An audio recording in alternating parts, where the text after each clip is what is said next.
ચાલો વિદ્યાર્થી ભાઈ બહેનો, આપણે ગુજરાતી વિષયમાં આગળ વધીશું.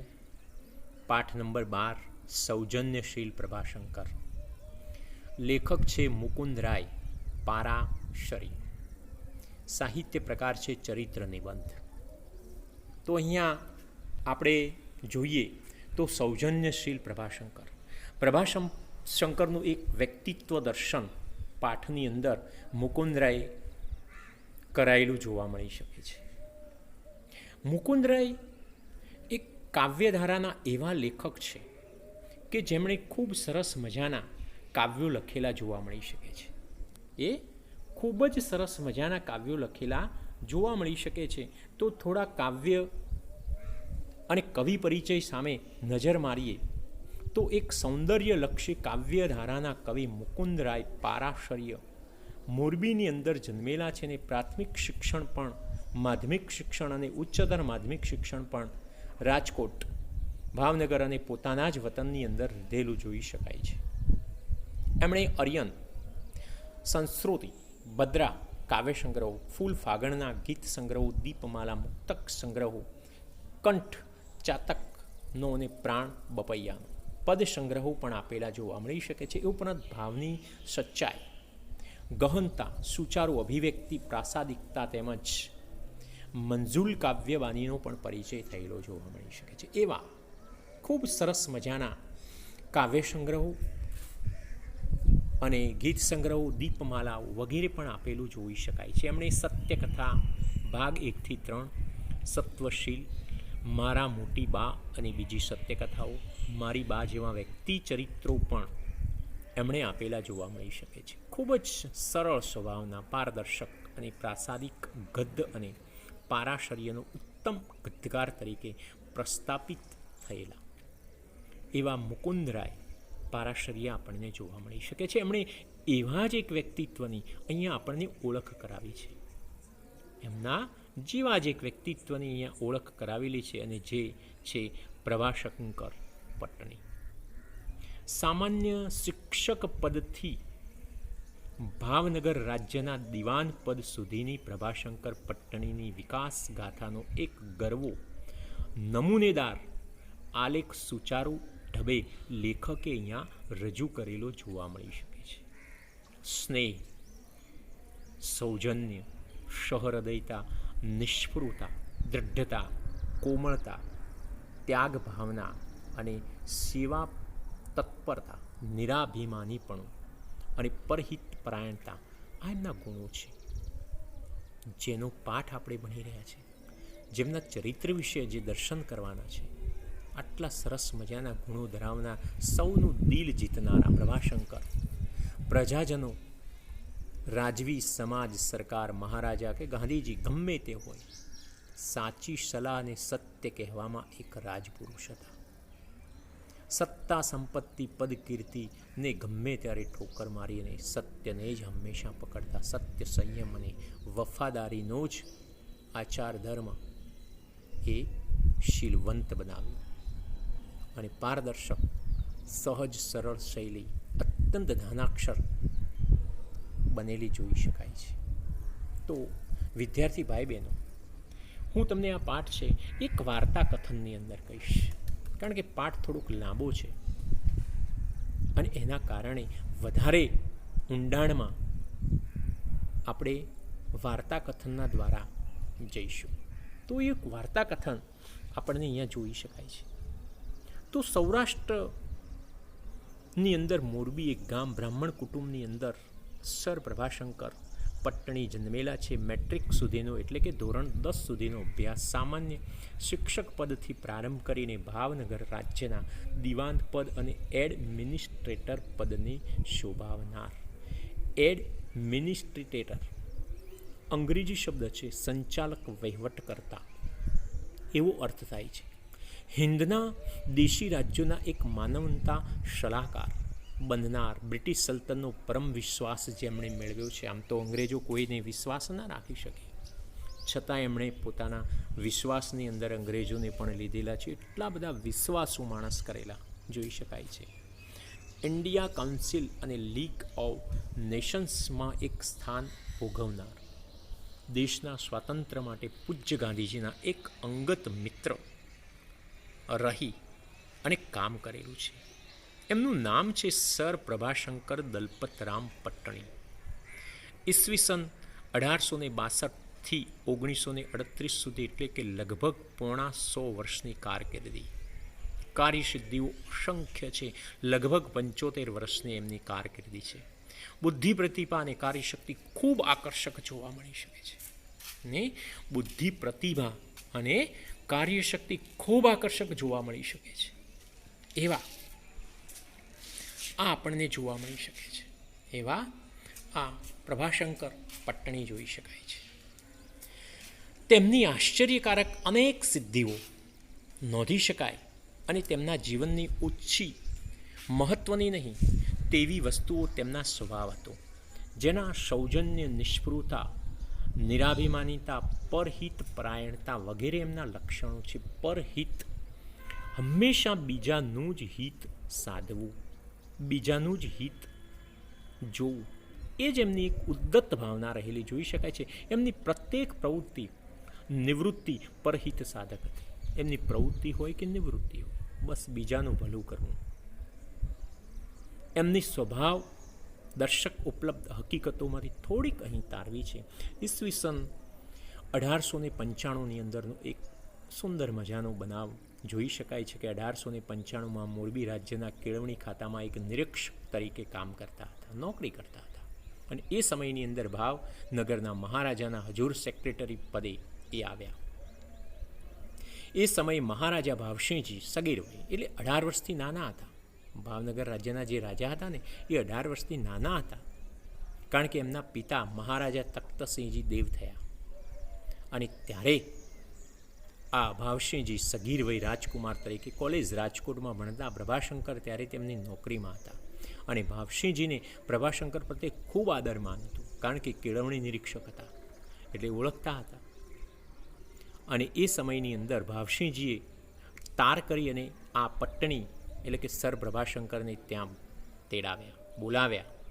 અને શ્રી પ્રભાશંકરે તરત જ લખી નાખ્યું કે હું મોરબી બાવાનો નોકર છું, તાત્કાલિકના ધોરણે હું ક્યારેય ન આવી શકું. આટલા નિષ્ઠાવાન. જો અહીંયા એમને સંચાલક તરીકે આખો વહીવટ રાજ્યનો આપી દેવાનો હતો, છતાં એમણે ના પાડી, કારણ કે રાજા સગીર વયના હતા, પિતા મરી ગયા, આખા વહીવટ આપી દેવાનો હતો. છતાંય એમણે કહી દીધું કે હું નિષ્કારણ નોકરી છોડી ન શકું, કારણ કે મને સારી રીતના રાખે છે. અને આ પરથી ભાવસિંહજીએ તરત જ મોરબીના વાઘજી ઠાકોરને લખીને મંજૂરી મેળવી, પ્રભાશંકરને બોલાવ્યા અને મહારાજા જાહેરમાં પણ શ્રી પ્રભાશંકર માટે ખૂબ આદરમાં. તેથી મશ્કરીમાં તેમજ અન્યથા આજકાલમાં મહારાજા તેમને દિવાન પદો આપશે એવી લોકવાયકા પણ ચાલી.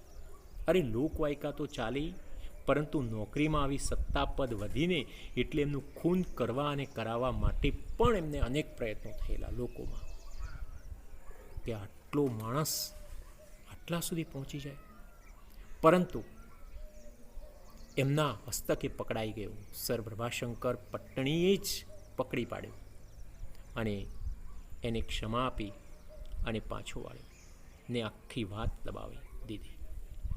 તે પછી એ પ્રયત્ન બંધ થયા, પણ એ બનાવ પછી પ્રભાશંકરે એક સરસ મજાના મુક્તક વડે એક પ્રભુને પ્રાર્થના કરી. સરસ મજાનો મુક્તક છે કે મારી આખી અવની પરની જિંદગાની વિષય મેં રાખી હોય મુજ રીપુ વડે પરે દ્રષ્ટિ જે રીતની મેં, તેવીએ જો મુજ ઉપર તું રાખશે શ્રી મુરારી, તો એ તારું અનુણી થઈને પાડ માનીશ બારી.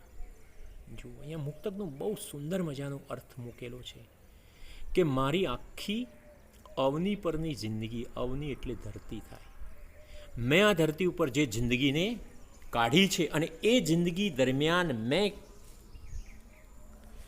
મારા જીવનની અંદર મારા દુશ્મનો પ્રત્યે પણ મેં જે દ્રષ્ટિ સેવી છે ને, એવી દ્રષ્ટિ હે મુરારી, હે ભગવાન તું મારા ઉપર રાખજે, અને તોય તારો અનૃણી થઈને પાર માનીશ. અને ત્યારે હું તારો અનૃણી થઈને પાર માનીશ, તારો ખૂબ ખૂબ આભાર માનીશ કે મેં મારા દુશ્મનો પ્રત્યે પણ જે સ્થિતિ રાખી છે ને એવી તું મારા પ્રત્યે રાખે. તોય હું તારો તો આભાર માનીશ. કારણ કે એમને વિશ્વાસ છે કે મેં મારા દુશ્મન પ્રત્યે પણ ક્યારેય ખરાબ નથી વિચાર્યું. આટલો એક વિશ્વાસુ માણસ જોઈ શકાય છે. આટલો એક વિશ્વાસુ માણસ જોઈ શકાય છે. એવા સર પ્રભાશંકર પટ્ટણી જોવા મળી શકે છે. શ્રી પ્રભાશંકર હજુર સેક્રેટરી પદે અને મહારાજા ભાવસિંહ એક વરિષ્ઠ અમલદારને રાજીનામું આપ્યું. એક આવો જ એક બીજો બનાવ છે. તે ભાવસિંહજી જ્યારે રાજવી પદે આવ્યા ત્યારે એક વરિષ્ઠ અમલદાર હતો અને વરિષ્ઠ અમલદારને કોઈક ભૂલના કારણે રાજીનામું આપવા માટે કહ્યું અને ભાવનગર છોડી દેવાનો હુકમ કર્યો અને પ્રભાશંકરને બોલાવીને કહ્યું કે આ રાજીનામુંનો મંજૂરીનો હુકમ છે એ તમે લખી નાખો. આવું મહારાજાએ આ પ્રભાશંકરને કહ્યું કે આ રાજીનામાનો હુકમ તમે લખી નાખ્યો. અને એ સમયની અંદર પ્રભાશંકરે આખી વાત જાણી અને પોતાનું રાજીનામું મહારાજને લખી અને આપવા ગયા. પેલા જે વરિષ્ઠ અધિકારી હતો ને એનું તો રાજીનામાનો હુકમ એમને ના લખ્યો, પણ પોતાનો હુકમ લખી નાખ્યો કે મારે રાજીનામું આપી દેવું છે. કારણ કે સાચી બાબત ભાવસિંહજીને ખબર નહોતી કે નાની ભૂલ હશે અને ભૂલની અંદર કંઈ માણસને છોટો ના કરી શકાય. એના પરિવારનું શું? અને રાજા તો પ્રજાપાલક છે. આવો આકરો નિર્ણય તાત્કાલિક ના લેવાય. આ શું? મહારાજાએ પૂછ્યું. શ્રી પ્રભાશંકરે મતલબનું કહ્યું. રાજા કેવળ સત્તાધીશ દંડદાતા નથી, પ્રજાનો બાપ પણ છે. નોકર થવાથી કોઈ માણસ આયનું આપનું પ્રજાજન મટી જતો નથી. નોકર ભૂલ કરે તો તેને સુધારવાની ફરજ અમલદારની, તેથી વધુ અમલદારોના પણ અમલદાર જેવા રાજાની છે. એના બદલે રાજા ઘડીમાં કુટુંબે પેઢી દર પેઢી રાજાની સેવા કરી છે, એને જીવન આપ્યા છે. અને એવા કુટુંબના એક માણસને રાજા નોકરમાંથી કંઈ નાની શકલી ભૂલ હોય અને એને તાત્કાલિક આવી મોટી સજા કરે એ યોગ્ય નથી. મનસ્વી રાજાની નોકરી કરવા કોણ સારો માણસ ઈચ્છા રાખે? આવું કહી દીધું. માટે મેં રાજીનામું આપ્યું છે. મહારાજાએ વાત સાંભળી બગડેલી બાજી સુધારવા શ્રી પ્રભાશંકરને સર્વ પ્રકારની છૂટ આપી દીધી. આવા હતા સર પ્રભાશંકર પટ્ટણી. બિલકુલ સત્તાની લાલસા બિલકુલ મનમાં નહોતા રાખતા. જે હોય તે સત્ય કહી દેવું, ગમે તે વ્યક્તિને ગમે ત્યારે, ચાહે નેતા હોય કે રાજા હોય. સત્ય આગળ કોઈનું પણ કશું ચલવી લેવાની બાબત ન સમજતા. એક સત્યશીલ આદરણીય વ્યક્તિ તરીકે કહી શકાય છે. આવો જ એક બીજો પણ બનાવ આપણને જોવા મળી શકે છે કે લોર્ડ કર્ઝન, હિન્દના એક મહાન વાઇસરોય, મહારાણી વિક્ટોરિયાના 1/11/1858ના ઢંઢેરાથી તાજે વચન આપેલું કે ઈસ્ટ ઇન્ડિયા કંપની સાથે થયેલા કરારો તાજ સાથે અને બધી જ શરતો જે તે સ્વરૂપે પ્રમાણિકપણે પાળવામાં આવેલા. વત્તે ઓછે સરકારે પાલન કરવું, પણ લોર્ડ કર્ઝને સાર્વભૌમ સત્તાના અનિરુદ્ધ સ્વાતંત્ર્ય હકના આધારે મનસ્વી વર્તન ચલાવ્યું અને શરતોનો ભંગ કર્યો. ભાવનગર રાજ્ય સાથે તાજને સમાન બંદરી હકના કરાર હોવા છતાં રાજ્યની સંમતિ લીધા વગર ભાવનગર સહિત કાઠિયાવાડના બંદરોનો વિકાસ તોડવા, કાઠિયાવાડ અને બ્રિટિશ હિન્દની વચ્ચે જકાતની લાઈન દોરી નાખીને ભાવનગર સહિત કાઠિયાવાડનો વેપાર બ્રિટિશ હિન્દમાં જતો અટકાવી દીધો. આ કરાર ભંગ કર્યો. લોકમતની પણ પરવા કર્યા વગર બંગભંગની યોજના અમલમાં તરત જ મૂકી અને પ્રયત્નો કર્યા. સરકારને ન્યાયવૃત્તિ પર દૃઢ વિશ્વાસ હતો, લોકોનો હતો. એના ઉપર એક ઘા પડ્યો અને સરકારી વ્યક્તિઓ દ્વારા પણ લોકમતની ન્યાયની અહેવાલના થવા માંડી. પરિણામે લોકમત બ્રિટિશ વિરુદ્ધ ચળવળમાં પરિણમ્યો. ઈસવીસન 1902 પ્રભાશંકર ભાવનગર રાજ્યના દિવાન પદે હતા અને બંદરી કરાર સામે ભાવનગર રાજ્ય કર્ઝન સરકાર તથા મિન્ટો સરકારને ઘણી અરજી કરી, પણ તદ્દન દાદ ન મળી. અને ભાવનગર રાજ્ય ઇન્ડિયા કાઉન્સિલ સુધી અરજ કરી ઇંગ્લેન્ડમાં શ્રી ભાવનગરી નામના પારસી સદગૃહસ્થને સોંપ્યું. 1910 સુધી કામ પાર ન પડ્યું. છેવટે પ્રભાશંકર પોતે ઇંગ્લેન્ડ ગયા. આજે કરાર ભંગના બાબતની અંદર પ્રભાશંકર પોતે ઇંગ્લેન્ડ ગયા છે ને secretary for state for India Lord મોર્લીને મળી બધી વાત રૂબરૂ સમજાવી અને ન્યાયપ્રેમી લોર્ડ મોર્લીએ આખો કેસ તપાસીને લોર્ડ કર્ઝનના પગલાંનો અન્યાય કહી તેને રદ કરતો એક ઠરાવ કરી નાખ્યો. પોતે ગયા ઇંગ્લેન્ડ અને આખો રદ કરતો ઠરાવ કર્યો.